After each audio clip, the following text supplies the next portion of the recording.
Hello दोस्तों, नमस्कार, आदाब, अस्सलाम वालेकुम। मंजिल एकेडमी यूट्यूब चैनल पे एक बार फिर से आप सभी का स्वागत है। वेलकम, मैं खैर मक़दम करता हूँ आप सभी का। दोस्तों, मंजिल एकेडमी यूट्यूब चैनल आपकी जो मंजिल है, स्पेशली रीट, सीटेट या किसी भी स्टेट का टेट एग्ज़ाम हो, उसकी मंजिल तक पहुँचाने के लिए हम लगातार प्रयासरत हैं। बिल्कुल बेसिक से बिल्कुल शून्य से आपको पूरा पाठ्यक्रम लगभग करवाया जा चुका है। अगर आप चैनल पर नए हैं तो आपकी जानकारी के लिए बता दूं, अभी हमारी स्पेशली रीट को लेकर एक जो टॉपिक वाइज मॉडल पेपर हैं वो वीडियो लेक्चर सीरीज वो चल रही है और इसमें हमने 5 पेपर अभी तक सॉल्व कर लिए हैं।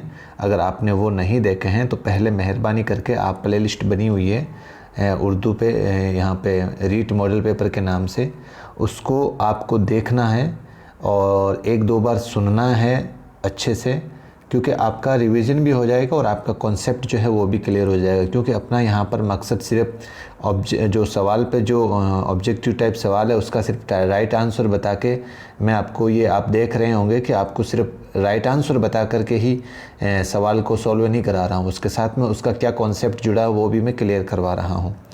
तो बिना देर किए आज का जो मॉडल पेपर 6 है दोस्तों, इस मॉडल पेपर में हम क्या क्या पढ़ेंगे, इसमें आपके मुहावरे पढ़ेंगे और कहावतें पढ़ेंगे और थोड़ा बहुत जिन्स का पार्ट भी बचा हुआ वो भी देखेंगे। जिन्स के शायद 1-2 सवाल, ये ज़्यादा नहीं है। और उसके बाद में कुछ सवाल आपके आएंगे नस्र और नज़म के भी। तो इसके बारे में अपन आज ये मॉडल पेपर सॉल्व करेंगे, इन टॉपिक्स के बारे में। तो शुरू करते हैं दोस्तों। सबसे पहले तो हमें ये समझना है, एक थोड़ा सा ओवरव्यू दे दूँ आपको कि चलो वो जो मुहावरे और कहावतें वाला सवाल आएगा उस टाइम मैं बता दूंगा। तज़कीर जिन्स वाला मैंने आपको बता दिया था। जिन्स यानी कि जिसको अपन ने जिन्स को डिवाइड किया था ना, ये जिन्स से इसको डिवाइड किया था अपन ने, एक तो मुज़क्कर और एक होता है मुअन्नस। तो इसी कड़ी को हम आगे बढ़ाते हुए सवाल नंबर पहला सॉल्व करते हैं। तज़कीर व तानीस से क्या मुराद है? तज़कीर और तानीस से वाहिद जमा है या मुतज़ाद है या तस्निया है या मुज़क्कर मुअन्नस है? तो दोस्तों, तज़कीर और तानीस से मुराद मुज़क्कर और मुअन्नस है। यानी कि जिस लफ्ज़ से, जिस हरफ से नर का पता चलता हो तो वहाँ पर कौन सा होगा? मुज़क्कर होगा। और जिस लफ्ज़ से मादा का पता चलता हो, मादे के बारे में जानकारी चलता हो तो वहाँ पर मुअन्नस हो जाएगा। मुज़क्कर के मतलब आप यूँ समझो कि पुल्लिंग हिंदी में बोलते हैं ना, और मुअन्नस का मतलब स्त्रीलिंग। ठीक है, जो लफ्ज़ स्त्रीलिंग का बोध कराए वो मुअन्नस है, जो लफ्ज़ पुल्लिंग का बोध कराए वो मुज़क्कर है। आप इस तरीके से समझो, ठीक है। तस्निया दोस्तों, ये अरबी की एक मतलब किस्म है मानो। तस्निया ये कोई एक ऐसा लफ्ज़ जिससे दो चीज़ों का इल्म हो, हमें 2 चीज़ों के बारे में जानकारी मिलती हो। यानी कि जो दिखने में और कहने में एक लफ्ज़ हो लेकिन उसमें 2 चीज़ों का जो है वो जुड़ी हुई हो। जैसे आपको मैं बताऊं, वालिदैन एक लफ्ज़ है, वालिदैन ये कहने में तो एक लफ्ज़ है लेकिन इसके साथ माँ और बाप दोनों जुड़े हुए हो तो ये तस्निया हो जाएगा। फिर अगला सवाल है दोस्तों, जिन्स किसे कहते हैं? तो जिन्स एक से ज़्यादा अस्मा को कहते हैं, या मुज़क्कर की शिनाख्त को कहते हैं, या मुअन्नस की शिनाख्त को कहते हैं, या नर या मादा की शिनाख्त को कहते हैं। शिनाख्त के माने पहचान। तो दोस्तों इसका राइट आंसर 4 नंबर ऑप्शन हो जाएगा आपके, नर या मादा की शिनाख्त को। जिन्स का मतलब जिसके अंदर नर या मादा यानी कि पुल्लिंग और स्त्रीलिंग की पहचान हो तो वो क्या कहलाएगा दोस्तों? वो जिन्स कहलाएगा। सवाल नंबर 3, इस्म या तो मुज़क्कर होगा या क्या होगा दोस्तों? जाहिर सी बात है, या वो मुअन्नस होगा। कोई भी इस्म होगा दोस्तों वो या तो मुज़क्कर होगा और या फिर मुअन्नस होगा, दोनों में से एक तो ज़रूर होगा। वो दोनों एक साथ नहीं हो सकते, मुज़क्कर मुअन्नस दोनों एक साथ नहीं हो सकते, या सिर्फ मुज़क्कर भी नहीं हो सकता। ठीक है। सवाल नंबर 4, ये दोस्तों जो है उसके ऊपर जिसको अपन ते के सिंबल में पढ़ते हैं, ते के साउंड में, तो इसका नाम क्या है? यहाँ पर सवाल में पूछा है हमें, इस ते का नाम क्या है? छोटी है या मख्तफ़ी है, या ते है, या ताए मुदव्विरा है? तो दोस्तों पहले तो सबसे पहले आपको ये बता दूं कि इस सवाल का जो आंसर है वो 4 नंबर ऑप्शन है। वो क्यों है बताता हूँ मैं आपको। देखो दोस्तों, जो ये जो ते है ना, ये वाली ते, ये उर्दू के अंदर अपने नहीं आई है, ये अरबी में हमें मिलती है, अरबी ग्रामर के अंदर। और इसका काम क्या होता है? इसका काम मुज़क्कर से मुअन्नस बनाने का होता है। इसका काम क्या होता है? मुज़क्कर से मुअन्नस बनाने का। अब ये जो ते है ना, ये वाली ते, ये उर्दू में कन्वर्ट होके और ये है वाली, ये हाय मख्फ़ी हो गई है, हाय मख्तफ़ी हो गई। कौन सी वाली? ये जो है हाय मख्तफ़ी हो गई, ये अरबी से उर्दू में कन्वर्ट होकर इस तरीके से इस्तेमाल होने लगी। और इससे अब आपने पढ़ा होगा है कि किस में पढ़ी होगी, जो है मख्तफ़ी है वो क्या कहलाती है, वो कौन सी है होती है? ये वो है होती है जो तलफ़ुज़ में ही नहीं आती, यानी कि जिसका जो साउंड है वो बोलने में नहीं आता। जैसे एग्ज़ाम्पल बताऊँ मैं आपको, जैसे बारा, ये जो है लगी हुई है, ये मतलब है इसके अंदर जो साउंड है कि जो वॉइस है कि जो आवाज़ है वो कहीं ना कहीं तलफ़ुज़ में नहीं आएगी। या जैसे आपके रोज़ा, रोज़ा, तो ऐसी है जो है वो कौन सी होती है? हाय मख्तफ़ी होती है। लेकिन और जैसे इसके उलट जो हाय मलफूज़ी, आपने पढ़ा होगा हाय मलफूज़ी, जिसमें उस है का जो है का जो तलफ़ुज़ अदा होता है, यानी कि है की जो साउंड है वो अदा होती है। जैसे मान लो कि एक नाम है हाथी, हाथी क्या है? हाथी, ये जो है, या हम एक नाम आ गया इसमें है, तो ऐसी है को क्या बोलेंगे अपन? हाय मलफूज़ी।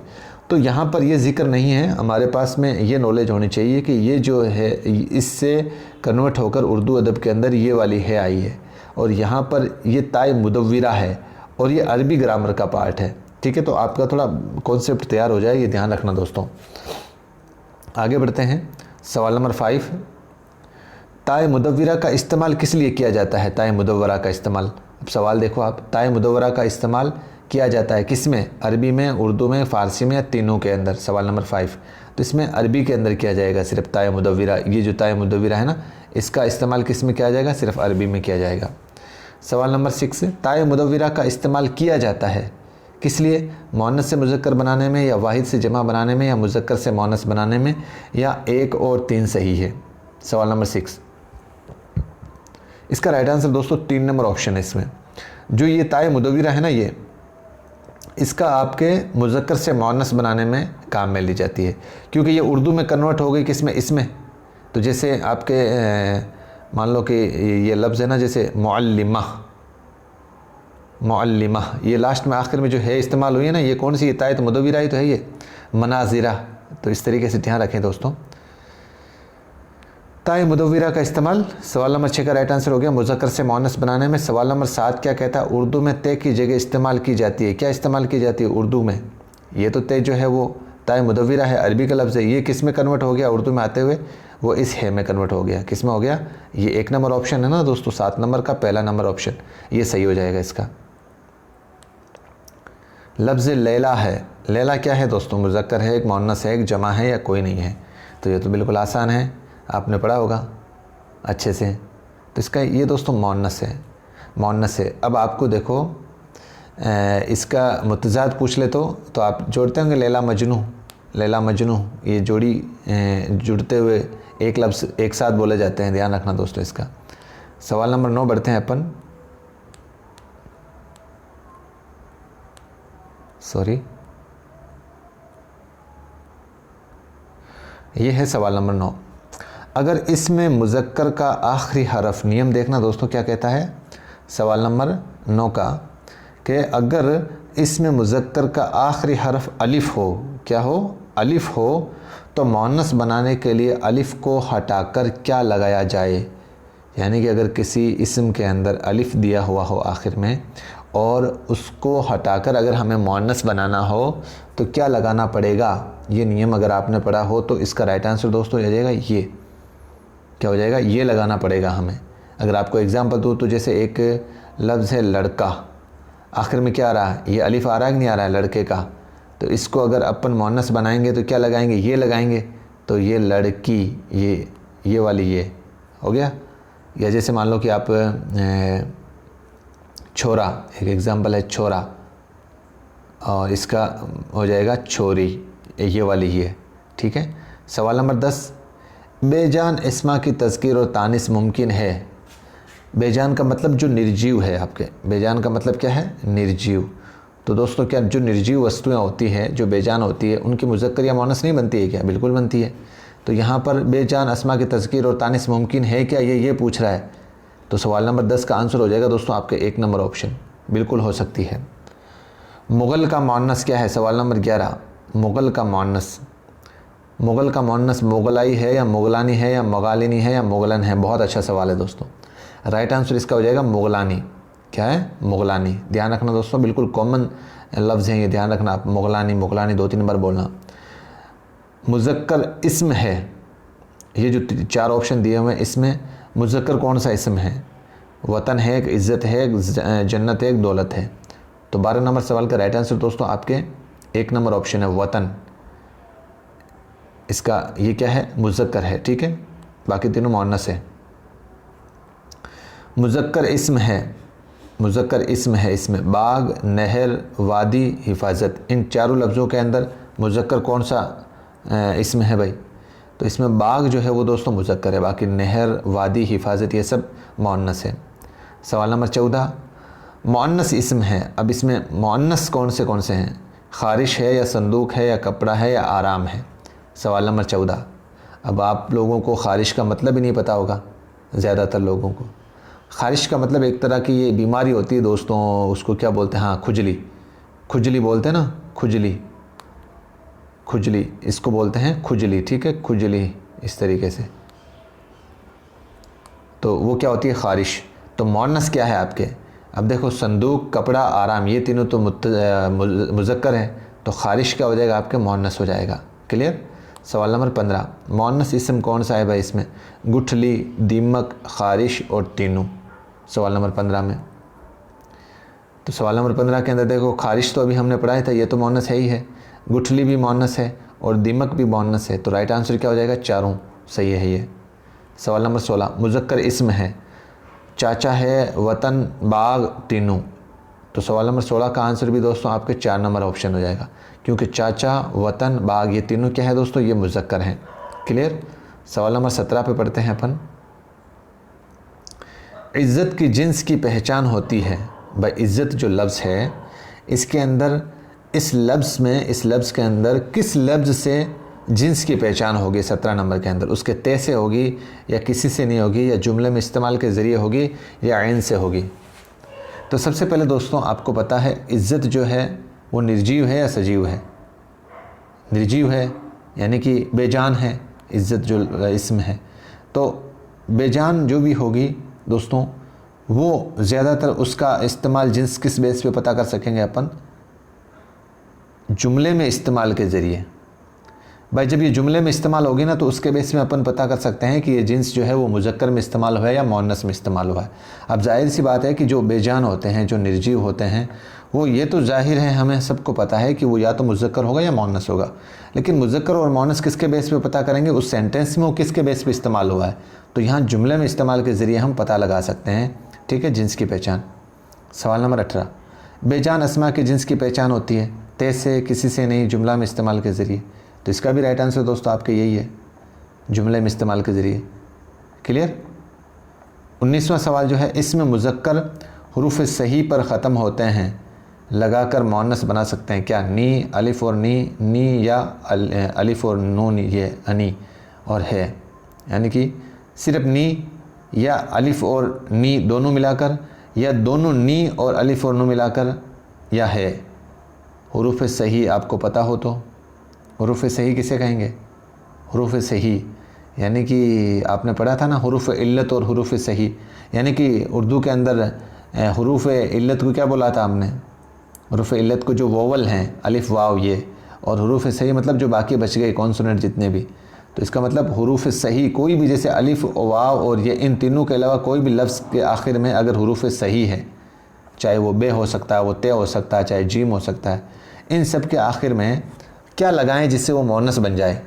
बहुत अच्छा सवाल है। क्या लगाएं जिससे वो मुअन्नस बन जाए? और मुअन्नस बन जाए तो इसका आपको 19वें सवाल का राइट आंसर दोस्तों 3 नंबर ऑप्शन है, नी या अलिफ और नी। अब कैसे? जैसे मैं आपको एग्जांपल दूं, एक लफ्ज़ है ऊँट। क्या लफ्ज़ है? ऊँट। अब यहाँ पर टे जो है वो हुरूफ सही है। अब इसके अंदर अपन को क्या लगाना पड़ेगा? सिर्फ नी लगाने से मान लो कि चलो एक यहाँ पे तो सही हो जाएगा, लेकिन कुछ लफ्ज़ ऐसे हैं जिसमें इससे नी वाले से अलावा भी अपने को अलिफ भी जोड़ना पड़ता है। तो यहाँ पर राइट आंसर इसलिए होगा कि यहाँ पे कुछ लफ्ज़ अलिफ को भी जोड़ना पड़ेगा। जैसे यहाँ पे तो चलो ठीक है, ऊँटनी को अपन ने मुज़क्कर बना लिया, तो ये हो जाएगा आपके ऊँटनी। क्या हो जाएगा? ऊँटनी। ठे क्या हो जाएगा? ऊँटनी। तो नी आखिर में इस्तेमाल हुआ है, चलो ये तो हो गया। अब जैसे मान लो कि अलिफ भी इस्तेमाल करना हो तो हम क्या करेंगे? तो यहाँ पर देखो एक लफ्ज़ लिखता हूँ मैं आपके, एक है नाम जेठ, क्या नाम है, जेठ। अब ठे, ठे लफ्ज़ सही है।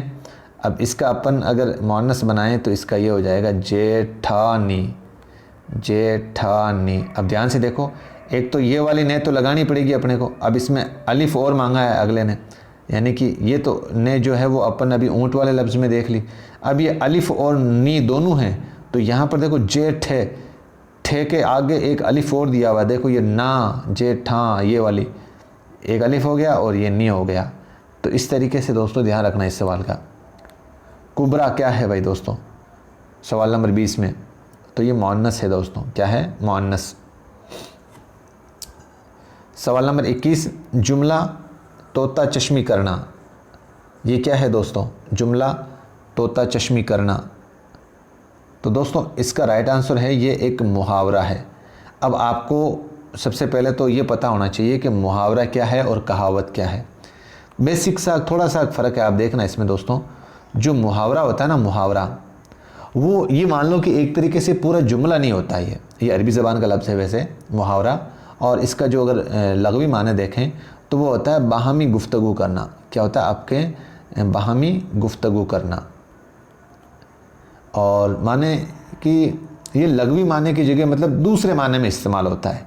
जैसे ये जुमला तोता चश्मी करना, ये एक जुमला तो दिया हो लेकिन इसका जो मीनिंग है वो दूसरा होगा वो, यानी कि ये पूरा जुमला नहीं होता है, सिर्फ इस्तेमाल होकर एक मतलब ख़ास मतलब ज़ाहिर करता है ये उस जुमले के अंदर। क्लियर हुआ। और कहावत जो होती है ना दोस्तों, कहावत तो आप ये मान लो कि ये तो मुहावरा हो गया, और कहावत जो होती है ना, इन दोनों में बेसिक सा फ़र्क है कि मुहावरा जो है वो पूरा जुमला नहीं होता और उसका जो लग़वी माने हैं वो चेंज होते हैं जुमले के अंदर। और जो कहावत होती है ना दोस्तों, वो एक तो बात में ज़ोर पैदा करेगी और उसके पीछे कोई ना कोई किस्सा या वाक़या ज़रूर जुड़ा हुआ रहेगा। यानी कि ये जो समाज में हमारे जो सैकड़ों सालों से है ना, जो निचोड़ है ना, वो हमारी कहावतें हैं। आपने देखा होगा ज़्यादातर बुज़ुर्ग वगैरह जो भी इन कहावतों का इस्तेमाल बहुत मज़े से लेते हैं। तो जो समाज में सैकड़ों साल का जो निचोड़ होता है ना, वो एक तरह से कहावत ही है दोस्तों, ये ध्यान रखना आप। अब समझते हैं आगे। अब आपकी ये सवाल आगे दिया हुआ, आप पूछोगे तोता चश्मी का मतलब क्या होता है, तो आगे सवाल है इसका, आप चिंता ना करें। तो जुमला तोता चश्मी करना ये क्या है दोस्तों, ये एक मुहावरा है। अब तोता चश्मी करने के माने क्या हैं दोस्तों, सवाल नंबर 22 में, सवाल नंबर 22 में तोता चश्मी के माने क्या हैं। तो इसका दोस्तों राइट आंसर है आपके 2 नंबर ऑप्शन, बेमुरवती करना, बेमुरवती करना। अब मुरवत का माना क्या है, मुरवत यानी कि ये जो मुरवत लफ्ज़ है, इसके माने लुगत में अगर हम देखें तो दोस्तों इसका माना आता है रियायत, या आप मान लो कि लिहाज के माने में ये इस्तेमाल होता है, रियायत या लिहाज के माने में। अब बे इसके और लगा दिया, देखो बात तो होता है साथ जोड़ने वाला, जैसे बा अदब, अदब वाला, और बे मतलब बिना अदब वाला, बे अदब मतलब बिना अदब वाला। तो बे मुरवत यानी कि बे रियायत वाला या बे लिहाज वाला, तोता चश्मी करना मतलब बे रियायत वाला। क्लियर दोस्तों। ये ताज्जुब करना, ये कोई बड़ा काम करना, परेशान करना, इनका भी आपके एक एक माना दिया हुआ है। इन तीनों का सवाल है, ध्यान से समझना दोस्तों, तीनों मानों का जो बाकी बचे हुए हैं। जैसे पहले का तो आ गया, 23 नंबर सवाल है वो, अश अश करना, इसका क्या माना है दोस्तों, अश अश करना, इसका माना होता है दोस्तों ताज्जुब करना। अश अश करना का माना क्या हो गया, ताज्जुब करना। क्या माना हो गया, अश अश करना, ताज्जुब करना, अश अश करना, ताज्जुब करना। ठीक है। सवाल नंबर 24, अर्श पर दिमाग होना, अर्श पर दिमाग होना। अब ताज्जुब करना तो होगा नहीं, क्योंकि ताज्जुब करना तो हमने क्या पढ़ा था, अश अश करना है, और बाकी बचे हमारे पास 3 ऑप्शन। तो इसका राइट आंसर दोस्तों हो जाएगा बहुत गुरूर करना। अर्श पर दिमाग होना मतलब बहुत घमंड होना, उसको बहुत ही घमंड होना। राइट आंसर 2 नंबर ऑप्शन हो जाएगा। क्लियर। सवाल नंबर 25, आसमान के तारे तोड़ना। तो ताज्जुब करना तो वही अश अश, और बहुत गुरूर होना अभी जस्ट आसमान पर दिमाग होना हमने पढ़ा था। तो आसमान के तारे तोड़ना मतलब बड़ा काम करना। इसका राइट आंसर क्या हो जाएगा, बड़ा काम करना, बहुत बड़ा काम करना, उसको क्या बोलेंगे, आसमान के तारे तोड़ना। सवाल नंबर 26, काफ़िया तंग करना। सवाल नंबर 26, काफ़िया तंग करना, इसका माना क्या है दोस्तों, सवाल नंबर 26 का राइट आंसर हो जाएगा परेशान करना। क्या हो जाएगा, परेशान करना। ताज्जुब करना का अश अश करना, बहुत गुरूर होना, यानी कि आसमान पर सर होना, और बड़ा काम करना मतलब आसमान के तारे तोड़ना। क्लियर दोस्तों। सवाल नंबर 27, गेहूं के साथ गन भी पिसता है, इसके क्या माने हैं दोस्तों? तो इसका राइट आंसर 1 नंबर ऑप्शन ही है दोस्तों, गुनहगार के साथ बेगुनाह भी सज़ा पाता है। गुनहगार के साथ बेगुनाह भी सज़ा पाता है। ध्यान रखना दोस्तों, मैं 2-3 बार रिवीजन इसलिए करवा रहा हूँ, 2-3 बार इसलिए बोल रहा हूँ कि ये जो लफ्ज़ हैं वो आपके मुंह पे चढ़ जाए और एग्ज़ाम में हो बहू आपको देखने को, जैसे देखते ही आप तबाक से उस पर टूट पड़ो उस लफ्ज़ के ऊपर। सवाल नंबर 28 है, लकीर का फ़कीर होना, इसका क्या माना है? सच्चा होना या पुरानी रिवायतों का कायल होना, हार मानना या लड़ने को तैयार होना? तो दोस्तों हार मानने का तो होता है लोहा मानना, ठीक है, और लकीर का फ़कीर होना इसका मतलब होता है दोस्तों पुरानी रिवायतों का कायल होना। पुरानी रिवायतों का कायल होना मतलब पुरानी रिवायतों को मानने वाला, पुराने विचारों के जो पुराने विचार अपन कहता है ना कि ये मतलब पुराने विचारों का इंसान है, ये पुरानी बातों को अभी भी लिए बैठा है, ठीक है। तो इसका राइट आंसर 2 नंबर ऑप्शन हो जाएगा। सवाल नंबर 29 क्या कहता है? लोहा मानना, इसका मीनिंग क्या है? सच्चा होना, पुरानी रिवायतों का कायल होना, ये तो होगा नहीं पुरानी रिवायतों का कायल होना। हार मानना, इसका राइट आंसर क्या है? हार मानना। लड़ने को तैयार, ये होगा नहीं। सवाल नंबर 29 का 3 नंबर ऑप्शन सही हो जाएगा। सवाल नंबर 30, आस्तीन चढ़ाना। आस्तीन चढ़ाना, इसका माना क्या है? सच्चा होना, पुरानी रिवायतों का कायल होना, ये तो होगा नहीं पुरानी रिवायतों का कायल होना। अभी हमने जस्ट पढ़ा है पुरानी रिवायतों का कायल होना मतलब लकीर का फ़कीर होना। लकीर का फ़कीर होना, पुरानी रिवायतों का मतलब लकीर का फ़कीर होना, और हार मानना का तो मतलब लोहा मानना, और आस्तीन चढ़ाना इसका मतलब हुआ दोस्तों 30 नंबर सवाल के अंदर राइट आंसर आपके 4 नंबर ऑप्शन हो जाएगा, लड़ने को तैयार होना। आस्तीन चढ़ाते हैं ना, उस टाइम हम लड़ाई करते वक्त, चलो तू क्या कर लेगा यार, तो आस्तीन चढ़ाते हैं ना ये। तर दामन होना, तर दामन होना, सवाल नंबर 31, इसका राइट आंसर दोस्तों दामन गीला होना, ये होगा नहीं। दामन गंदा करना, ये भी नहीं होगा। भेद खुलना, ये भी नहीं होगा। गुनहगार होना, गुनहगार होना, तर दामन का माना क्या हो जाएगा?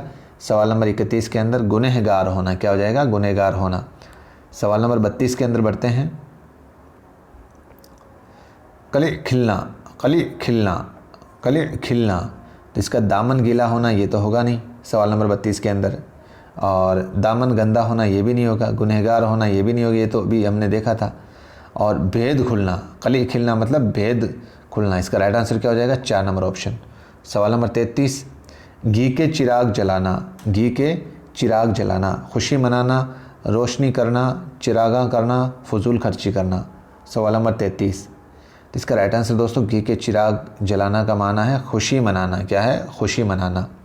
सवाल नंबर 34, गिरेबा में झांकना, अपन कहते हैं ना तू तेरे गिरेबा में खुद एक बार झांक कर देख, बोलते हैं ना हर किसी को। तो इसका 34 नंबर का आंसर दोस्तों अपनी हालत पर गौर करना।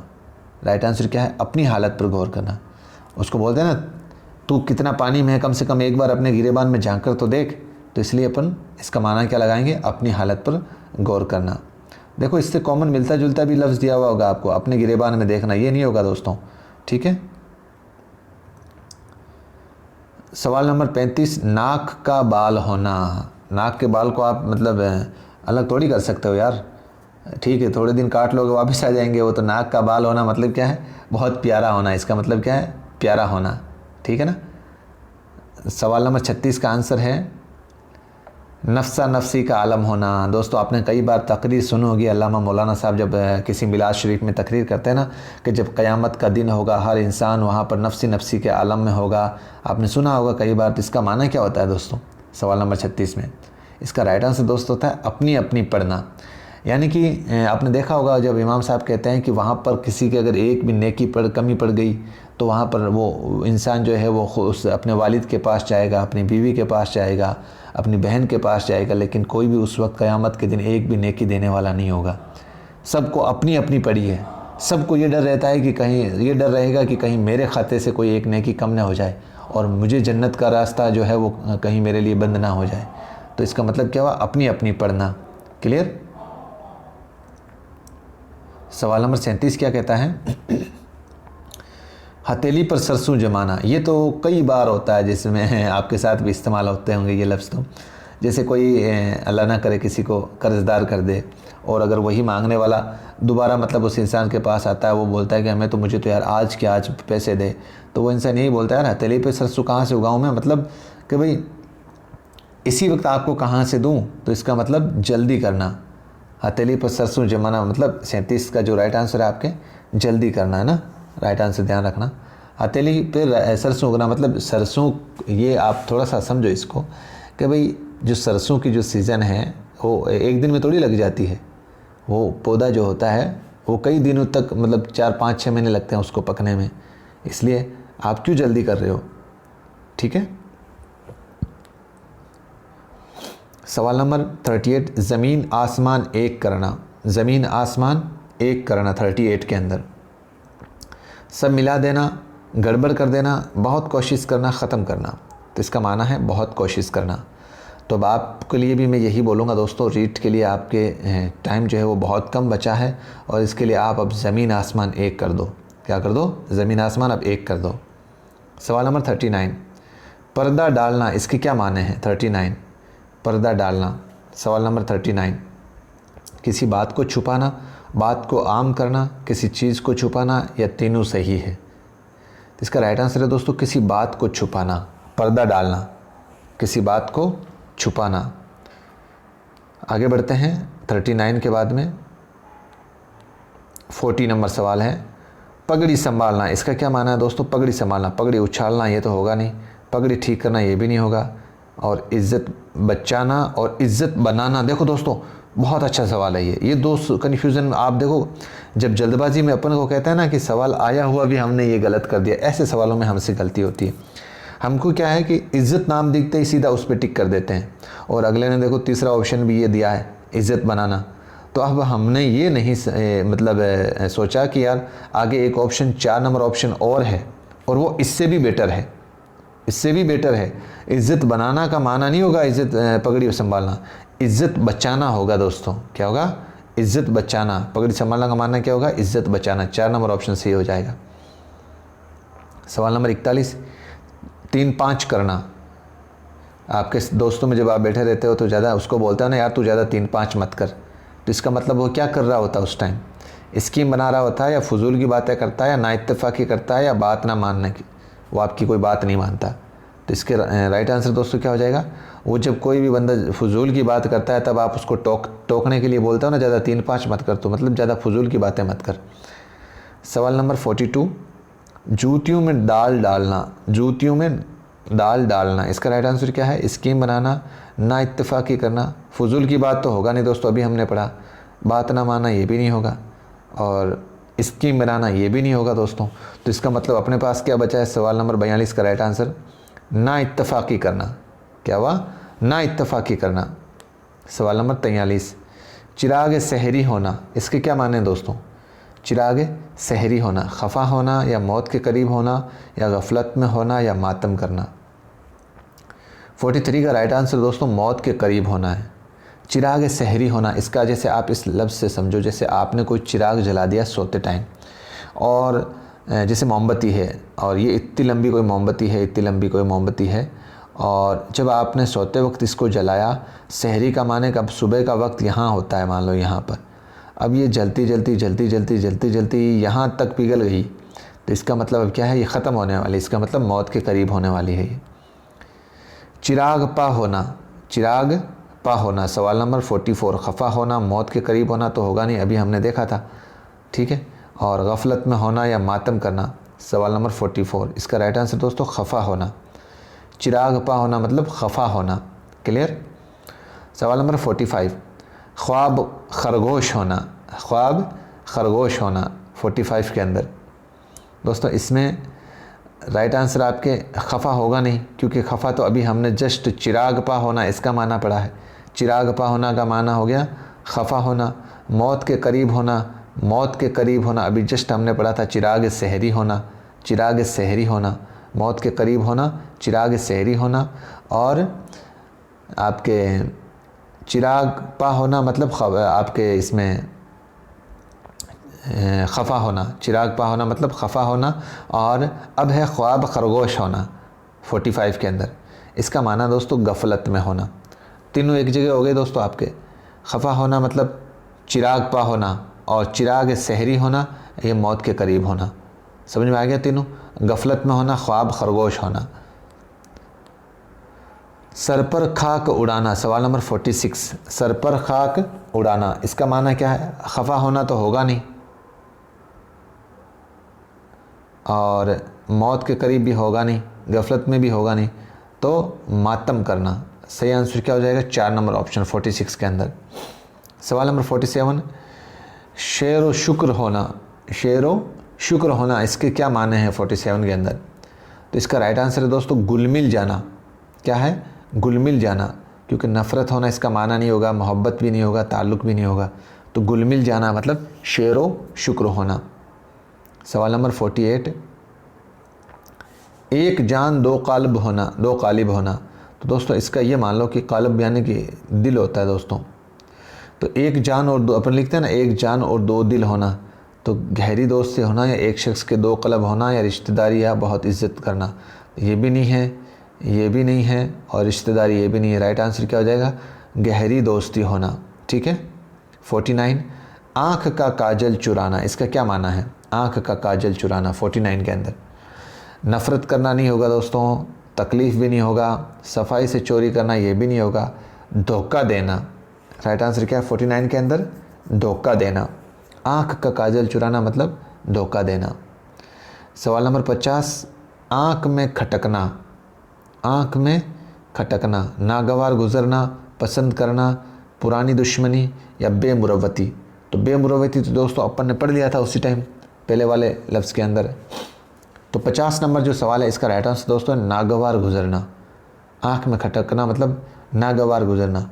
जैसे अपन बोलते हैं ना, यार उसको हटा दे, वो मेरी आँख में खटक रहा है, मतलब वो मेरे सामने नहीं रहना चाहिए, मुझे गवारा नहीं है, मेरा दिल गवारा नहीं कर रहा है, उसको हटा दे वहाँ से। अब आगे दोस्तों, लफ्ज़ ज़रबुल इमसाल है, बहुत अच्छा सवाल है। लफ्ज़ ज़रबुल इमसाल है, ये क्या है दोस्तों? वाहिद है, या जमा है, या जमाल जमा है, या कोई नहीं है? अब ये सवाल आ जाएगा ना, हकीकत बात है बहुत से आपके विद्यार्थी इसको गलत करके आएंगे, क्योंकि उनको पता ही नहीं लफ्ज़ ज़रबुल इमसाल है क्या। दरअसल दोस्तों ज़रबुल इमसाल आपकी जो कहावत होती है ना, कहावतें, उसी को ही ज़रबुल इमसाल कहते हैं, ध्यान रखना इसको। तो ये क्या वाहिद है, या जमा है, या जमाल जमा है, या कोई नहीं? इसका राइट आंसर दोस्तों आपके जमा है। ये ज़रबुल इमसाल क्या है? जमा है। ये किसकी जमा है? ज़रबुल मिसल की, ज़रबुल मिसल की, मिसल की। आगे बढ़ते हैं 52। इजाफ़ी इबारत या जुमले के साथ इस्तेमाल किया जाता है। तो अभी जैसे मैंने आपको शुरुआत में बताया था, जब मुहावरे और कहावत के अंदर जो डिफरेंस था, जो अंतर था, वो मैंने आपको उस टाइम बताया था। तो जो जुमले के साथ इस्तेमाल किया जाता है उसको क्या बोलेंगे अपन? उसको मुहावरा बोलेंगे, उसको मुहावरा बोलेंगे। क्यों? कहावत तो खुद एक पूरी जुमला होती है, वो तो खुद एक पूरी जुमला होती है, वो तो यानी कि वो तो बेचारी समाज के जो सैकड़ों साल हैं उनका निचोड़ होती है। एक तरीके से समाज के सैकड़ों साल का निचोड़ होती है। या आपकी माध्यमिक शिक्षा बोर्ड की कक्षा 9 के अंदर एकदम साफ लाइन लिखी हुई है कि कहावत जो है वो समाज के सैकड़ों साल का निचोड़ होती है। ध्यान रखना दोस्तों इस बात का। सवाल नंबर 53। एक मुकम्मल जुमला होता है, अभी मैंने बताया था एक मुकम्मल जुमला खुद होती है, तो मुहावरा तो होगा नहीं, हरफ होगा नहीं, कहानी होगा नहीं। आंसर क्या बचा? ज़रबुल मिस्ल। क्या बचा? ज़रबुल मिस्ल। सवाल नंबर 84। ये अपना मफ़हूम बगैर किसी इजाफी जुमले के अदा करता है। कौन सी चीज़ ऐसी जिसको अपना मफ़हूम अदा करने के लिए किसी दूसरे की लफ्ज़ की इजाफत की ज़रूरत नहीं है? सवाल नंबर 84 के अंदर तो ज़रबुल मिसल यानी कि कहावतों को दोस्तों कोई दूसरे इजाफत वाले लफ्ज़ों की ज़रूरत नहीं है। ठीक है ना? जैसे एक आपको एग्ज़ाम्पल दूँ, ऊंची दुकान फीके पकवान, तो इसमें दूसरे जुमले की कहाँ ज़रूरत है भाई? सारा का सारा सेंटेंस हमारे समझ में आ गया। या जैसे डूबते को तिनके का सहारा, ये क्या है? पूरी एक कहावत है, तो इसके अंदर सारा सेंटेंस मेरे समझ में आ गया, तो कहाँ ज़रूरत है इसमें इजाफत करने की? क्लियर? सवाल नंबर 54 हो गया। अब सवाल नंबर 55 बढ़ते हैं अपन। ऐसे जुमले जो अपनी असली इबारत के बजाय दूसरे मायने के लिए इस्तेमाल किए जाते हैं वो क्या कहलाते हैं दोस्तों? तो यहाँ पर दोस्तों ये मुहावरा हो जाएगा, क्योंकि इसके खुद के मायने में नहीं आएगा, ये किसी दूसरे के मायने में इस्तेमाल आएगा, दूसरे मायने में अपना मायना देगा ये दूसरी बात के अंदर। ठीक है, जैसे अभी सारे ऊपर हमने पढ़े थे काफ़ी। सवाल नंबर 86, एक मुकम्मल जुमला होता है। ये तो वापस आ गया सवाल, एक मुकम्मल जुमला होता है। आप सभी जानते हैं ज़रबुल मिसल खुद अपने आप में एक मुकम्मल जुमला है, इसमें इजाफत के लिए दूसरे जुमले की ज़रूरत ही नहीं होती। क्लियर? सवाल नंबर 87, इजाफी जुमला या इबारत की ज़रूरत किसे पड़ती है? बहुत अच्छा सवाल है। अब जब आपको पता है कि ज़रबुल मिसल को तो ज़रूरत ही नहीं पड़ती, ठीक है, तो बचा कौन? मुहावरा ही तो बचा है। कौन बचा? मुहावरा। तो 87 के अंदर राइट आंसर क्या हो जाएगा? इसके अंदर इसको आपके जो इबारत है इजाफी जुमलों की ज़रूरत पड़ेगी इसको। सवाल नंबर 58, ये मुआसिरे में राइज माने देती है। सवाल नंबर 58, ये मुआसिरे में राइज माने देती है। मुआसिरा मतलब जो समाज है, इसके अंदर राइज जो प्रचलित माने हैं वो देती है। कौन सी देती है? ज़रबुल मिसल देती है या मुहावरे देती है? दोनों देती है, कोई नहीं देता है आपके 58 के अंदर। तो दोस्तों इसके अंदर ज़रबुल मिसल भी समाज में मुआसिरे में माने का इस्तेमाल लिया जाता है और मुहावरा भी इस्तेमाल किया जाता है समाज के अंदर। सवाल नंबर 59, ज़रबुल मिसल का दूसरा नाम क्या है? ये आ गया ना आपके सामने, कहावत। क्या नाम है? कहावत। सवाल नंबर 60, ऊंची दुकान फीके पकवान। सबसे पहले तो ये पता होना चाहिए कि ये क्या है, ऊंची दुकान और फीके पकवान। तो ये क्या है दोस्तों? ये है आपके ज़रबुल मिसल। क्या है? ज़रबुल मिसल। क्लियर दोस्तों? अब ज़रबुल मिसल मतलब कहावत है ये, ऊंची दुकान फीके पकवान, यानी कि जिसके नाम बड़े हो सिर्फ उसी को बोलते हैं ऊंची दुकान फीके पकवान। सवाल नंबर 61, किसी के बारे में अच्छा गुमान करने के लिए कहावत है। अच्छा गुमान करने के लिए, बहुत अच्छा सवाल है भाई।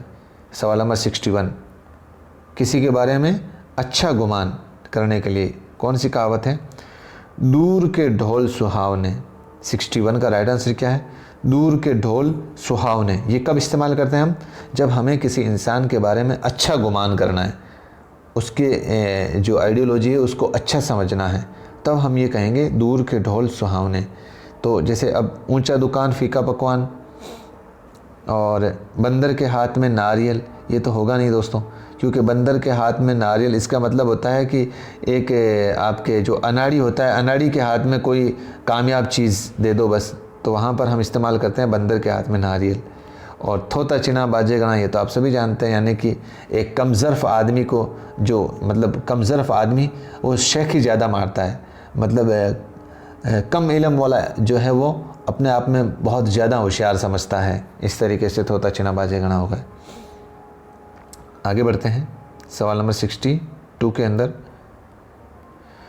कमज़र्फ़ आदमी ज़्यादा शेखी बगाड़ता है। देखो अभी मैंने बताया था इसका राइट आंसर आपको, तो इसका राइट आंसर हो जाएगा थोता चना बाजेगना। थोता चना बाजेगना। आगे बढ़ते हैं। सवाल नंबर 63, अनाड़ी के हाथ में कार आमद चीज़। ये भी अभी मैंने जस्ट बताया था आपको, अभी जस्ट बताया था मैंने आपको। तो इसका राइट आंसर दोस्तों हो जाएगा बंदर के हाथ में नारियल। बंदर के हाथ में नारियल। सवाल नंबर 63 का। सवाल नंबर 64, नाम बड़े और दर्शन खोटे। इसके माने क्या है भाई? नाम बड़े और दर्शन खोटे। तो ये एक बचा हुआ था आपके ऊंची दुकान फीके पकवान, इसका मैंने बता दिया आपको। थोता चना बाजेगना इसका भी बता दिया। दूर के ढोल सुहावने इसका भी बता दिया। तो नाम बड़े और दर्शन खोटे, इसका माना क्या हो जाएगा? ऊंची दुकान और फीके पकवान। ये किस में कहावत इस्तेमाल करेंगे? जिसमें नाम बड़े हो और दर्शन खोटे हो। सवाल नंबर 65, एक अंडा और वो भी गंदा। ये तो बहुत बात देखने को मिलता है अपने समाज में। अगर किसी के एक ही लड़का हो, एक ही बेटा हो, तो उसके लिए ज़्यादातर आप देखना जो आपके चौकियाँ वगैरह होती है जिस पे लोग बैठे रहते हैं, यही बात करते हैं, उसके तो एक अंडा साला वो भी गंदा है। इस तरीके से लैंग्वेज इस्तेमाल करते हैं। तो यहाँ पर देखो, एक चीज़ और वो भी ख़राब, ये भी नहीं होगा। ध्यान से देखना दोस्तों, कोई साथी ना होना, ये भी नहीं होगा। तीनों गलत है तो ये भी नहीं होगा। राइट आंसर क्या? इकलौती नालायक औलाद। इकलौती नालायक औलाद। सवाल नंबर 66, अंधेर नगरी चौपट राजा। अंधेर नगरी चौपट राजा। सवाल नंबर 66। तो इसका राइट आंसर क्या है दोस्तों? 66 का बद इंतज़ामी, बद अखलाक़ी, सही इंतज़ाम, बेकार राजा। तो ज़्यादातर दोस्तों इस पर टिक मत कर देना आप, ठीक है, क्योंकि राजा नाम आ रहा है आपके, इसमें राजा देखते आप इस पर टिक मार दो। तो अंधेर नगरी चौपट राजा का इसका एग्जैक्ट आंसर जो आपको दोस्तों बद इंतज़ामी होता है। किसी भी सरकार या किसी भी सियासत के अंदर जब या कोई ऐसी गांव या नगर जिसका शासन चलाने वाला अगर ऐसा हो जो पूरी तरीके से इंतज़ाम नहीं कर पाता हो और मतलब जनता की सहूलियत के हिसाब से सिस्टम नहीं चला पाता हो, तो उसके लिए दोस्तों इस्तेमाल करते हैं अंधेर नगरी और चौपट राजा। सवाल नंबर 67 क्या कहता है दोस्तों आपके, तोले भर आरसी नाने बोले फारसी। वाह भाई क्या कहावत है, तोले भर आरसी नाने बोले फारसी। तो कम तालीम याफ्ता ज़्यादा बोलता है, जाहिल का शेखी बगारना, थोड़ा सा एहसान करके जताना, या इनमें से कोई भी सही नहीं है। 67 इसका राइट आंसर है दोस्तों थोड़ा सा एहसान करके जताना। तोले भर आरसी यानी कि तोला होता है ना, तोला कितना होता है दोस्तों, एक मुश्किल से आपके 12 ग्राम का होता होगा, इतना तो देख लेना आप। तोले बर आरसी नाने बोले फारसी। तो यहाँ पर राइट आंसर क्या हो जाएगा, थोड़ा सा एहसान करके जताना। 67 हो गया आपका आंसर। आगे बढ़ते हैं। 68 बातें करने वाले काम नहीं करते हैं, ये किसकी मिसाल है भाई। थोता चना बाजे गणा, जो गरजता है वो बरसता नहीं, काजी के चूहे भी सयाने, और 1.5 ईंट की मस्जिद बनाना। इन चारों के वैसे मीनिंग आपके आगे सवाल में दिए हुए हैं, आप चिंता ना करें, आगे अगर नहीं दिए हुए थे तो मैं यहाँ पे बता देता। तो 68 का राइट आंसर दोस्तों आपके 2 नंबर ऑप्शन हो जाएगा। जो गरजता है वो बरसता नहीं, मतलब बातें करने वाले कभी काम नहीं करते हैं, ये ध्यान देना दोस्तों। सवाल नंबर 69 अपनी राय अलग रखना, अपनी राय अलग रखना। सवाल नंबर 69 थोता चना बाजेगना होगा नहीं, आपने देख लिया। जो गरजता है वो बरसता, ये भी अपनी देख लिया था आपने। काजी के घर के चूहे भी सियाने, और 1.5 ईंट की मस्जिद बनाना। 69 राइट आंसर दोस्तों 1.5 ईंट की मस्जिद बनाना होता है, यानी कि अपनी राय सबसे अलग ही रखना। अब 1.5 ईंट की कोई, ये जैसे एक है, इस 1.5 ईंट से कोई मस्जिद थोड़ी बनती है, लेकिन वो अपनी राय, अपने आप को अलग से कि मेरे ऊपर ध्यान जाए, तो यहाँ पर इसका इस्तेमाल होता है। क्लियर। सवाल नंबर 70 चालाक आदमी की औलाद भी चालाक होती है, ये किसकी कहावत है दोस्तों। तो थोता चना बाजेगा ना, ये होगा नहीं। जो गरजता वो भी बरसता है, ये नहीं होगा। काजी 1.5 ईंट भी नहीं होगी, अभी हमने जस्ट एग्जाम्पल पढ़ा था। तो राइट आंसर काजी के चूहे भी सयाने, काजी के चूहे भी सयाने, चालाक आदमी के औलाद भी चालाक होती है, तो काजी के चूहे भी सयाने। क्लियर दोस्तों। आगे बढ़ते हैं। 71 किसी कहावत के माने हैं कमज़र्फ़ ज़्यादा शेखी मारता है, कमज़र्फ़ आदमी ज़्यादा शेखी मारता है। तो इन चारों ऑप्शनों में से कौन से ऑप्शन पे आपके इस कहावत का एग्जैक्ट आंसर होगा। थोता चना बाजे गणा, और जो गरजता है वो बरसता नहीं, काजी के चूहे भी सयाने, 1.5 ईंट की मस्जिद बनाना। तो दोस्तों इनमें से सारे आपके पास आ चुके हैं। 1.5 ईंट मस्जिद बनाना ये होगा नहीं, ये भी नहीं होगा। जो गरजता है वो बरसता ये भी नहीं होगा। तो थोता चना बाजे गना, कमज़र्फ़ आदमी ज़्यादा शेखी मारता है। ठीक है। 72 घाघर में सागर, इसका क्या माना है भाई। आपके हिंदी के अंदर भी काफ़ी इस्तेमाल होते हैं ये लफ्ज़। 72 का राइट आंसर आप सभी को पता है। दरिया को कूज़े में बंद करना। कूज़ा क्या होता है, एक मशकीज़ा होता है ना दोस्तों, एक तरीके का पानी डालने वाला डब्बा होता है दोस्तों।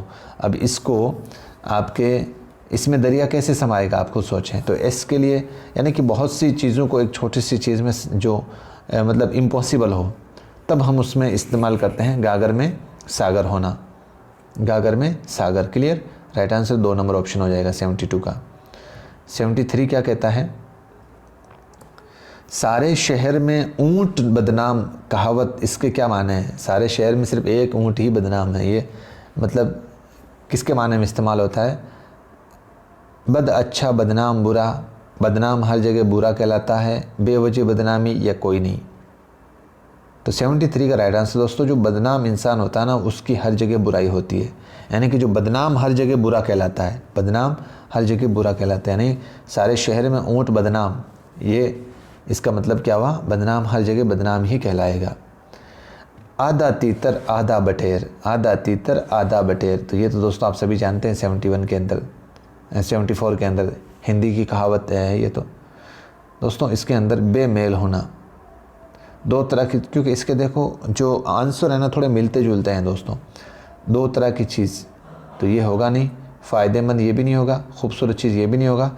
बेमेल होना यानी आधा तीतर आधा बटेर, क्योंकि तीतर और बटेर ये दोस्तों दो तरह के जानवर अलग अलग हैं। हालांकि इसमें बिल्कुल थोड़ा सा फ़र्क रहता है दोस्तों, ध्यान देना कभी इन दोनों चित्रों को दोनों जो जानवर हैं इनको देखना, बिल्कुल थोड़ा सा इनकी जो बॉडी लैंग्वेज होती है वो तो बिल्कुल सेम सी होती है, लेकिन इनकी जो मतलब बॉडी लैंग्वेज और इनके जो उड़ने का तरीका, बैठने का तरीका लगभग सेम होता है। बस थोड़ा सा कॉन्सेप्ट इसमें मतलब दोनों थोड़े से चेंजेस होते हैं, लेकिन यहाँ पे बेमेल होने के माने में इस्तेमाल हुआ है। 75 सूरज को चिराग दिखाना, इसके क्या माने हैं दोस्तों? सूरज को चिराग दिखाना, अक्लमंद को बेवकूफ़ बनाना और आलिम को जाहिल कहना, अक्लमंद के सामने दलील पेश करना और दिन में चिराग जलाना। 75 राइट आंसर दोस्तों इसका, अक्लमंद के सामने दलील पेश करना। अरे भाई कोई है क्या माइका लाल जो सूरज को चिराग दिखा सके? यानी कि अक्लमंद के सामने दलील पेश करना राइट आंसर। सवाल नंबर 76 ऊँट के मुंह में ज़ीरा। अब ये भी देख लो, ऊँट के मुंह में ज़ीरा अनोखी बात है या ज़रूरत के मुताबिक है, ज़रूरत से कम मिकदार है या बहुत कम मिकदार है? मिलते जुलते ऑप्शन है दोस्तों, कंफ्यूज नहीं होना है आपको। इसका राइट आंसर है बहुत कम मात्रा में, बहुत कम संख्या में, बहुत कम मिकदार, बहुत कम मानने में, बहुत कम संख्या में। समझ में आ गया? ऊँट के मुंह में ज़ीरा। भाई ज़ीरा आपने देखा होगा बहुत छोटा साग होता है और ऊँट का मुंह बहुत बड़ा होता है, ठीक है? तो यहाँ पर बहुत कम मात्रा में ये इस्तेमाल होती है कहावत। 77 भागते भूत की लंगोटी ही सही, इसका क्या माना है दोस्तों? कैसी कैसी कहावतें चला के गए हैं। भागते भूत की लंगोटी सही, तो इसका राइट आंसर दोस्तों क्या है? भागते हुए जो मिल जाए अच्छा है, जो मिल गया गनीमत जानो, जो नहीं मिला गनीमत है, इनमें से कोई नहीं। इसका राइट आंसर दोस्तों जो मिल गया बस वही गनीमत जानो। अल्लाह का शुक्र अदा करो कि बस जितना मिल गया उतना ही गनीमत है हमारे लिए। सवाल नंबर 78 आम के आम गुठलियों के दाम, इसका क्या माना है? दोहरा नुकसान है या दोहरा फ़ायदा है या बेकार चीज़ों से फ़ायदा है या कोई नहीं है इसमें? तो 78 का राइट आंसर दोस्तों दोहरा फ़ायदा है। आम के आम गुठलियों के दाम, यानी कि उस आम को आप खा लो और जो बची हुई गुठली है उसको भी बेच दो और उससे दाम कमा लो। ऐसा अगर मतलब दो काम जब एक साथ आपके हो जाते हैं तो वहाँ पर आप इस कहावत का इस्तेमाल करते हो। 79 अपना उल्लू सीधा करना, अपना उल्लू सीधा करना मिसाल है या कहावत है या मुहावरा है या कोई नहीं है? बहुत अच्छा सवाल है, ऐसे सवालों में आप कंफ्यूज हो गए मुझे पता है, तो इसको बड़े ध्यान से समझना है आपको। 79 का राइट आंसर क्या है? मुहावरा, अपना उल्लू सीधा करना। क्योंकि कहावत तो आपको पता है दोस्तों पूरा एक अपने आप में एक जुमला लिए हुए रहती है, अपने आप में पूरा एक समाज की पुरानी जो रीति रिवाज है उनका निचोड़ होती है। लेकिन जो मुहावरा होता है ना दोस्तों वो उसका मतलब लघवी जो माना होता है ना वो लघवी माने की जगह दूसरे माने में इस्तेमाल होता है। तो यहाँ पर राइट आंसर क्या हो जाएगा 79 के अंदर? मुहावरा। क्लियर? आगे बढ़ते हैं दोस्तों। सॉरी,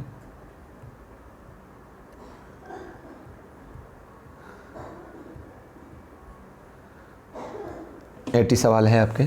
बर्बाद गुलिस्तां करने को, बर्बाद गुलिस्तां करने को, ये तो आपने कई बार ये शेर सुना होगा दोस्तों, बहुत खूबसूरत शेर है ये। बर्बाद गुलिस्तां करने को बस एक ही उल्लू काफ़ी है, बस एक ही उल्लू काफ़ी है, बस एक ही उल्लू काफ़ी है, एक ही उल्लू काफ़ी है। नहीं, ये देखो बस एक ही उल्लू काफ़ी है, थोड़ा सा फ़र्क है दोस्तों इस शेर के अंदर। बस ये इसके अंदर सिर्फ बे और सीन जुड़ गया, नहीं तो पहले वाला ऑप्शन सही हो जाता। क्लियर दोस्तों? एक बार आपको मैं दोस्तों, क्योंकि आपका यहाँ से 2 नंबर के सवाल डेफिनेट बनेंगे, तो मैं आपको जो एक बार आपको दिखा देता हूँ कक्षा 9 की और कक्षा 10 का जो मुहावरे और कहावत हैं, आप उसको बोल के मैं बोलूँगा तो काफ़ी समय हो जाएगा। आप वीडियो को स्टॉप कर लेना और फिर एक बार उसका स्क्रीनशॉट खींच लेना, ठीक है? ये एक बार देख लो आप दोस्तों, आप इसका स्क्रीनशॉट ले लो। ये मुहावरे हैं आपके, वैसे जो कक्षा 9 की बुक है उसको मैंने यहाँ पे आपकी वेबसाइट पे बिल्कुल फ्री ऑफ कॉस्ट PDF आप उसको पूरा डाउनलोड कर सकते हो। इनको तो आप देख के जाना ही है दोस्तों आपको, इनको तो इन सबको तो देख के जाना ही है। आपने स्क्रीनशॉट ले लिया है तो ये देख लो आप आगे, ये वाली, इसका भी स्क्रीनशॉट ले लो आप। और ये और बच गई है, ये मुहावरे हैं दोस्तों अभी भी। निश्चित रूप से दोस्तों आपके इसमें से सवाल बनेगा। अब ये यहाँ से कहावतें हैं शुरू, आप काज महाकाज, उल्टा चोर कोतवाल को डांटे, ये बहुत बेसिक हैं दोस्तों, और इन्हीं में से आपके सवाल बन जाएगा एक। ठीक है, 2-4 और ये बच गई हैं। क्लियर दोस्तों? दोस्तों सवाल नंबर 81 पे जाने से पहले अब आपके क्या शुरू हो गया यहाँ पर, इसनाफ़ नसर व नज़्म, इसनाफ़ नसर व नज़्म। अब इस कॉन्सेप्ट को पढ़ने से पहले मैं आपको एक ओवरव्यू दिखाता हूँ, ताकि आपके एक जो कॉन्सेप्ट में क्लियर रहने में बहुत कन्फ्यूज़न रहता है कि यार ये नज़्म का पार्ट होगा या नज़र का पार्ट, नज़्म का पार्ट होगा। तो आप एक बार इस ओवरव्यू को देखें और इसका स्क्रीनशॉट रख लें।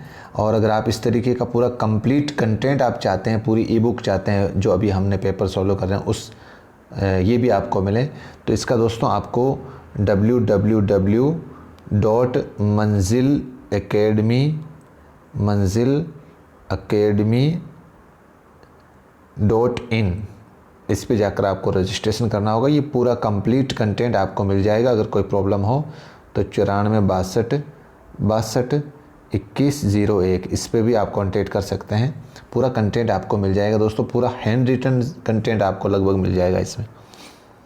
तो इसका एक ओवरव्यू मैं आपको दिखाता हूँ, एक बार देखें आप इसको, आप देखें एक बार दोस्तों। इसनाफ़ नसर व नज़्म, इसनाफ़ नसर व नज़्म यानी कि अदबी इजहार और अपने तख़ीलात के तरसील के लिए ज़बान के इस्तेमाल की 2 सूरतें होती हैं। आप इस लफ्ज़ों में मत उलझना कि ये लफ्ज़ क्या क्या होते हैं दोस्तों। आप तो ये समझो कोई भी अदब होगा, कोई भी साहित्य होगा, चाहे उर्दू का साहित्य हो, चाहे आपके इंग्लिश का साहित्य हो, चाहे हिंदी का साहित्य हो, जो भी साहित्य होगा वो 2 सूरतों के अंदर पढ़ा जाएगा। एक तो नसर के रूप में और एक नज़्म के रूप में, एक नसर के रूप में, एक नज़्म के रूप में। अब नसर का माना आप यूँ समझो, नसर का माना होता है गद्यांश या प्रोज के रूप में वो साहित्य लिखा जाएगा, या कोई नज़्म होगी, नज़्म का मतलब या वो पद्यांश या पोइट्री के रूप में वो साहित्य लिखा हुआ होता है, किसी भी लैंग्वेज का चाहे। और अब आपके ये कन्फ्यूज़न होता है दोस्तों कि यार इसमें नसर वाले पार्ट कौन से हैं और नज़्म वाले पार्ट कौन से हैं। आपको इतना तो पता है जैसे कि जो कहानी लिखी होती है या ऐसे टाइप में होता है वो तो आप सीधा बता दोगे कि नसर है, लेकिन कुछ ऐसे आपके जो नाम हैं जिससे आप कन्फ्यूज़ हो गए, तो आप ये थोड़ा सा समझ लो एक बार कौन सा पार्ट जो है वो नसर का है। तो नसर के अंदर कहानी, दास्तान, नावल, ड्रामा, मुख्तसर अफसाना, इंशाइया, खाका, आप बीती, तनकीद, और तनकीद के बाद में आपके ये आ गया आपके 1 मिनट सवाने, तंज़ व मज़ा निगारी, रिपोर्टाज, मजमून, सफ़रनामा, यादें, कहावतें, मकतूब निगारी, मकाला, ये सब किसके पार्ट हैं दोस्तों? ये नसर में आएंगे। और आपके नज़म के अंदर ये रेख्ते, शहर, आशूब, मनाजात, मनक़बत, नात, हम, तज़मीन, मुस्तज़ाद, मुसम्मत, तरकीबन, तरजीबन, क़िता, ये सब किस में आएंगे? क़िता के बाद में आगे बढ़ते हैं अपन। ये आपके रुबाई और मसनवी, मरसिया, कसीदा, गज़ल, ये सब किसके पार्ट हैं दोस्तों? ये सब नज़म के पार्ट हैं। तो ये ओवरव्यू दोस्तों आपके दिमाग में होना चाहिए कि भाई ये गज़ल होती है, ये नसर, ये नज़म होती है, ये नसर होती है। क्लियर दोस्तों? अब अपन चलते हैं अपने सवाल पे। तो ये सवाल नंबर आपके 82 पे वापस 81 पे आ गए हैं अपन वापस। और अदबी इस्तिलाह में कलाम मौजू किसे कहते हैं दोस्तों? अदबी इस्तिलाह में कलाम मौजू किसे कहते हैं 81 के अंदर दोस्तों? तो इसका राइट आंसर दोस्तों हो जाएगा नज़्म। इसका राइट आंसर क्या हो जाएगा? नज़्म हो जाएगा। और दोस्तों इसी का उल्टा, इसमें क्या नाम है? सिर्फ अदबी इस्तिलाह में कलाम मौजू किसे कहते हैं। अब इसके अंदर सिर्फ गैर लफ्ज़ जोड़ दिया जाएगा, गैर लफ्ज़। अदबी इस्तिलाह में कलाम गैर मौजू किसे कहते हैं, तो उसका नसर हो जाएगा। बस इतना सा फ़र्क है। जैसे अगला सवाल आपके दिया हुआ है 82 के अंदर, अदबी इस्तिलाह में कलाम गैर मौजू किसे कहते हैं, तो वो नसर वाला हो जाएगा। गैर हटाते ही यहाँ पर नज़्म वाला पार्ट हो जाएगा। 83 सवाल है, नज़्म के लग़वी माने क्या हैं? लुग़त में नज़्म के माने क्या हैं दोस्तों 83 के अंदर? इसका राइट आंसर दोस्तों लड़ी में मोती पिरोना। लड़ी में मोती पिरोना आपके हू बहू ये किताब के अंदर माना दिया हुआ है, माध्यमिक शिक्षा बोर्ड की किताब में। सिर्फ मोती नहीं होगा या मोतियों की माला भी नहीं होगा, बहुत करीबी ऑप्शन है दोस्तों, इसमें ध्यान देना। लड़ी में मोती पिरोना राइट आंसर है इसका। सवाल नंबर 84 नज़्म है। नज़्म क्या है? अभी हमने पढ़ा था कलाम मौजू है। कलाम गैर मौजू तो क्या है? नसर है दोस्तों। क्या है? नसर। कलाम गैर मौजू तो नसर है, लेकिन जो नज़्म है वो कलाम मौजू है। क्लियर? गज़ल है, कलाम गैर मौजू है। कलाम गैर मौजू तो दोस्तों नसर का ही पार्ट हो गया ना, ये तो दोनों होंगे नहीं। अब जब ये नहीं होंगे तो ये ऑप्शन भी कट गया। तो गज़ल अभी हमने जब मैंने आपको ओवरव्यू दिखाया था तो उसमें नज़्म का पार्ट ही था गज़ल। तो राइट आंसर 2 नंबर ऑप्शन हो जाएगा। सवाल नंबर 86 नज़्म के लग़वी माने हैं। देखो, एक तो आपके आया था लड़ी में मोती पिरोना, और दूसरा इसका माना क्या इस्तेमाल किया जाता है दोस्तों 86 के अंदर। आपको मान लो लड़ी में मोती पिरोना ना देकर इन चारों ऑप्शनों में से एक दे दे तो आप क्या करोगे? बहुत करीब के माने में है ये भी 86 के अंदर। तो इसका माना दोस्तों इंतज़ाम करना होता है। नज़्म के लग़वी माने क्या है? इंतज़ाम करना। क्लियर दोस्तों? ध्यान रखना इसका। 87 में बढ़ते हैं दोस्तों। शेरी इसनाफ़ में शामिल नहीं है। शेरी इसनाफ़ में यानी कि शेर कोई भी होगा दोस्तों वो पद्य भाग में लिखा जाएगा, यानी कि वो पोइट्री के रूप में लिखा जाएगा। तो शेरी इसनाफ़ के अंदर नज़म भी शामिल है, गज़ल भी शामिल है और आपके कसीदा भी शामिल है, लेकिन जो खाका होता है दोस्तों वो शामिल नहीं होता है। क्योंकि खाका तो हम थ्योरी के बेस पर लिखते हैं, किसी का खाका लिखते हैं, किसी का खाका या स्केच उतारते हैं, पूरा थ्योरी के अंदर, मतलब थ्योरी पार्ट के अंदर इसको लिखते हैं अपन। तो राइट आंसर नहीं पूछा है इसके अंदर, तो राइट आंसर 4 नंबर ऑप्शन हो जाएगा 87 के अंदर। 88 क्या कहता है? गज़ल, कसीदा, मरसिया, ये सब क्या है? ये आपके नज़्म है या नसर है या किता या मुसद्दस है? अगर ओवरव्यू देखा अभी जो मैंने इमेज लगाई थी तो आप आराम से बता सकते हो दोस्तों ये क्या है? नज़्म है। क्लियर? सवाल नंबर 89 नज़्म ख़ुद एक शेरी सिनअत की हैसियत है। नज़्म ख़ुद एक शेरी सिनअत की हैसियत रखती है या नहीं रखती है, या इख्तिलाफ है या कोई नहीं है? बिल्कुल दोस्तों, इसका राइट आंसर है रखती है। ये नज़्म ख़ुद भी एक शेरी सिनफ़ है, ये ख़ुद भी एक किस्म है आपके जो अशार होते हैं उनकी। अगर मैं कहूँ कि जैसे नज़्म के भी तो अपन ने पार्ट पढ़े थे, अगर आपने मेरे वीडियोस लेक्चर देखे हो तो अच्छे से मैंने समझा रखा है इसमें। नज़्म के पार्ट भी तो हमने पढ़े थे, जदीद नज़्म है आपके, या आपके मुअर्रा नज़्म है, या आपके आज़ाद नज़्म है। ठीक है ना? सवाल नंबर 19 क्या कहता है? नज़्म के बंदों की तादाद है। जो बिंद होते हैं ना, नज़्म के बंद, जो अशार होते हैं, बंद होते हैं, उनकी तादाद क्या होती है? एक ही होती है, मुख्तलिफ होती है, नहीं होती है, या कोई उसूल नहीं? नज़्म के जो अशार होते हैं, जो बिंद होते हैं, जैसे 1 2 3 4 इस तरीके से, फिर अगला पैराग्राफ इस तरीके से, तो ये क्या होता है दोस्तों नज़्म के अंदर 90 के अंदर? तो दोस्तों ये अलग अलग मुख्तलिफ होता है। ये नज़्म कोई भी लिखी जाएगी, वो ज़रूरी नहीं है कि वो सिर्फ 4 अशार में ही लिखी जाए। हर नज़्म 4-4 बिंदु पे ही लिखी जाए। कोई नज़्म 5 अशार की हो सकती है, कोई नज़्म 4 अशार की हो सकती है, कोई नज़्म 7-7 अशार की हो सकती है। मतलब पैराग्राफ जो बनेगा वो 7-7 अशार का बन जाएगा। तो इस तरीके से इसमें ये मानना है कि ये अशार की जो तादाद होती है, बंद की जो तादाद होती है, वो मुख्तलिफ होती है। किसी सिनफ़ में एक मौजू को नज़म किया जाता है। किसी सिनफ़ में सिर्फ एक ही मौजू को अगर नज़म किया जाए तो वहाँ वो क्या कहलाएगा दोस्तों? वो नज़म कहलाएगा, या गज़ल कहलाएगा, या कसीदा कहलाएगा, या तीनों? बहुत अच्छा सवाल है दोस्तों, इसके ऊपर स्टार लगा लेना आप। किसी सिनफ़ में एक मौजू को नज़म किया जाता है 91 के अंदर, तो दोस्तों वो नज़म होती है। क्या होती है वो? नज़म होती है। इसके अंदर मुसलसल शुरू से लेकर आखिर तक सिर्फ एक ही मौजू से आपको जोड़े हुए रखती है। वो एक ही मौजू, एक ही विषय वस्तु से आपको जोड़े हुए रहना पड़ता है इस नज़म के अंदर। क्लियर दोस्तों? सवाल नंबर 92 पाबंद नज़म में नज़म के तयशुदा उसूलों की पाबंदी। जो नज़म के उसूल होते हैं, उसूल क्या होते हैं दोस्तों? उसूल होते हैं जैसे आपने देखा होगा जो नज़म वाले, जो पोइट्री वाले पार्ट होते हैं उसके अंदर एक तो काफ़िया और रदीफ़ की पाबंदी होती है कि नहीं होती है, और इसके अंदर जो शेर के तादाद है वो भी मुकर्रर होती है कि नहीं होती है, जो बहर के औज़ान हैं वो भी होते हैं कि नहीं होते हैं। इस सब एक तरीके से शायरी की कुछ पाबंदियाँ होती है। तो यहाँ पर हमें सवाल ये पूछा है कि पाबंद नज़म में नज़म के तयशुदा उसूलों की पाबंदी की जाती है या नहीं की जाती है, या ज़रूरी नहीं है, कोई उसूल नहीं 92 के अंदर। तो दोस्तों इसके अंदर पाबंदी की जाती है पाबंद नज़म में, क्योंकि नाम ही पाबंद आ रहा है। इसके अंदर आपके काफ़िया, रदीफ़ की और इसके जो भी आपके अशार की पाबंदी है वो की जाती है। क्यों? कि इसकी जो दूसरी किस्में हम पढ़ेंगे ना, जैसे आपके जो आज़ाद नज़म है, जिसको इंग्लिश के अंदर आज़ाद जो नज़म है ना, इसको इंग्लिश के अंदर बोलते हैं फ्री वर्सेस।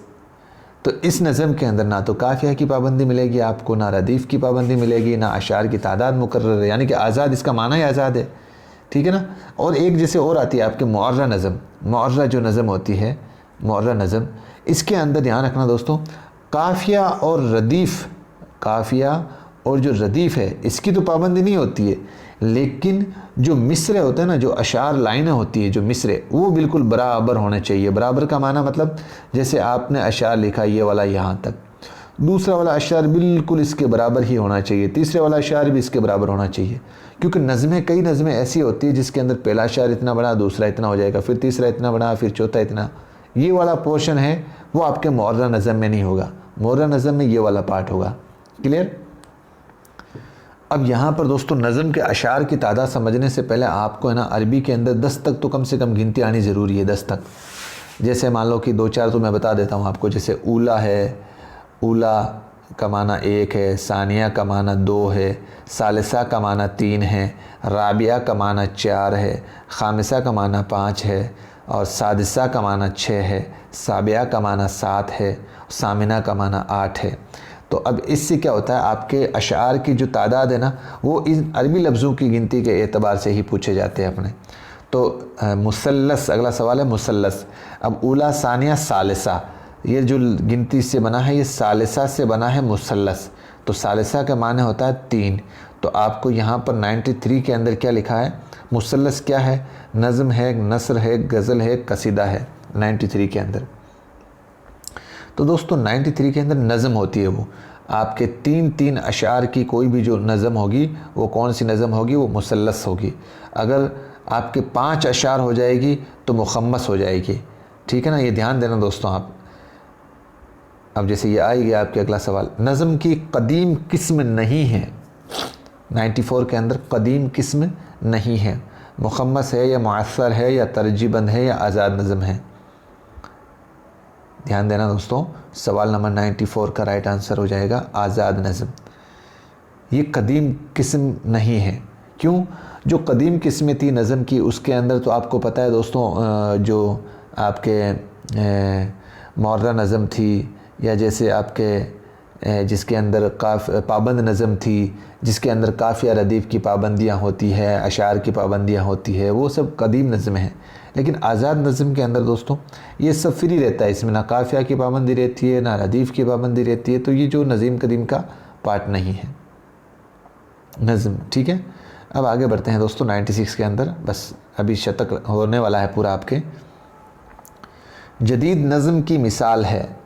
अब आपको जदीद नज़म के अंदर नियम ये था कि इसके अंदर ना तो काफ़िया होगा, ना आपके रदीफ़ होगा, और ना आपके इसमें अशार की तादाद मुकर्रर होगी।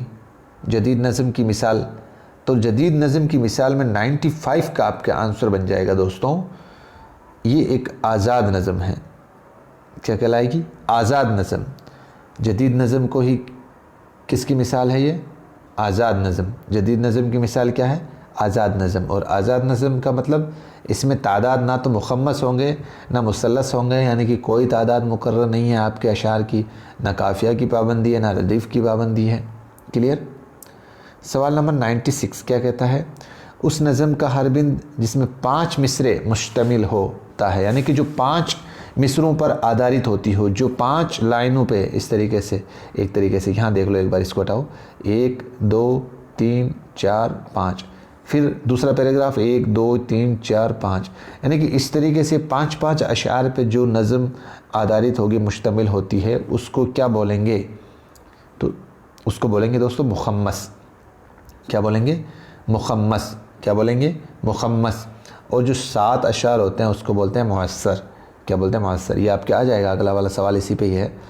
सवाल नंबर 97 दोस्तों, उस नज़म का हर बिंद जो 7 मिसरों पर मुश्तमिल है, यानी कि जिसके अंदर 7 अशार दिए हो, 5 6 7, 7 ही है ना, 3 4 7, हाँ, फिर अगला पैराग्राफ भी 7 लाइनों में हो जाएगा इस तरीके से।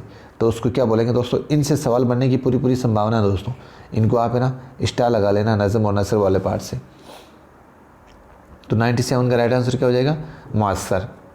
सवाल नंबर 98 क्या कहता है? ऐसी नज़म जिसके हर बिंद का आखिरी शेर जुदा होता है, हर शेर, और वो भी आखिरी शेर जुदा होता है 98 के अंदर।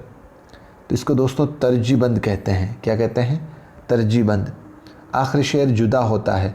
दोस्तों इसमें यह नहीं लिखा है कि इसमें काफिया रदीफ़ की पाबंदी नहीं होती है और अशार की तादाद भी मुकर्रर नहीं रहती है, तब तो हम आज़ाद नज़म करते हैं। लेकिन इसमें सिर्फ आखिरी शेर जुदा होता है। जुदा का मतलब आपके तर्जीबंद मैंने करवा रखा है, अगर आप उसको समझना उसको पढ़ना दोस्तों। तर्जीबंद वीडियो को ओपन करके नसर नज़म वाले वीडियोस के अंदर देखना, ये मिल जाएगा। 98 का राइट आंसर क्या हो जाएगा? तर्जीबंद। इसका जो आखिरी शेर होता है ना, वो नज़म की विषय वस्तु से थोड़ा सा हटके होता है, जुदा होता है वो, ठीक है ना, विषय वस्तु से हटकर थोड़ा सा जुदा होता है ये। इसका राइट आंसर 3 नंबर ऑप्शन हो जाएगा। 99 काफिया और औज़ान से पाक नज़म, यानी कि उसके जो उसूल होते हैं काफिया और रदीफ़ के, इससे बिल्कुल पाक, इससे बिल्कुल फ्री, तो ऐसी कौन सी नज़म होगी दोस्तों? वो आज़ाद नज़म होगी। कई बार हमने इसको देख लिया है दोस्तों, क्या होगी? आज़ाद नज़म। क्योंकि तर्जीबंद के अंदर तो जो आखिरी शेर होता है ना, उसी नज़म का, उसी पैराग्राफ का, तो वो थोड़ा सा उससे हटकर होता है उस विषय वस्तु से। और आखिरी सवाल, मुसल्लस के माने क्या है? मुसल्लस दोस्तों यहाँ पर एक ऑप्शन ये है, ये यहाँ पर गलत है दोस्तों। यहाँ पर 3 नंबर था, सवाल नंबर जो 4 का ऑप्शन था, 4 नंबर ऑप्शन में ये जो 3 नंबर है ना, ये था और यही इसका राइट आंसर था। ये आप थोड़ा सा सुधार लेना इसको। सवाल नंबर 100 का जो माना है मुसल्लस, उसका माना है 3। मुसल्लस का क्या माना है? 3। मुसल्लस का माना क्या है? 3। सुधार लेना दोस्तों इसको। क्लियर दोस्तों? तो ये आज आपकी जो मॉडल पेपर 6 है, उसको हमने बहुत अच्छे से डिटेल में कॉन्सेप्ट को क्लियर करते हुए अच्छे से सॉल्व किया है। कैसा लगा ये आज का कंटेंट? कमेंट बॉक्स में अपनी राय ज़रूर दिया करें दोस्तों। बस एक ही आपसे गुजारिश है, लाइक भी मत करो, लेकिन कमेंट में अपना सजेशन या अपनी राय ज़रूर दिया करो, ताकि अगर आपको लगे कि इसमें कुछ और सुधार करना है या कोई सवाल में कोई डाउट हो तो दोस्तों मुझे ज़रूर बताएं। इंशाल्लाह उसमें सुधारने की पूरी कोशिश की जाएगी। मानवीय भूल हो जाती है, इंसानी शक्ल जो है वो एक, इसके अंदर ये कमी पाई जाती है कि कोई ना कोई भूल पाई जाती है, इसमें आप सभी जानते हैं दोस्तों। ठीक है, तो आज आपकी ये छठा पेपर हो गया है, 5 पेपर और बचे हैं। अगर ये पूरी आपको PDF के रूप में पूरा कंटेंट चाहिए, हैंड रिटन नोट्स चाहिए, तो आपको पता है अच्छे से हमने ई-बुक जो एक रीट स्पेशली रीट सीटेट के लिए पूरा कोर्स जारी किया है, उसका आपको लिंक दिया हुआ है नीचे, वेबसाइट पर जाकर रजिस्ट्रेशन करें और वहाँ से इसको डाउनलोड कर लें। क्लियर दोस्तों? दीजिए मुझे इजाज़त, मिलते हैं फिर से एक नए वीडियो के साथ। खुदा हाफिज़, जय हिंद।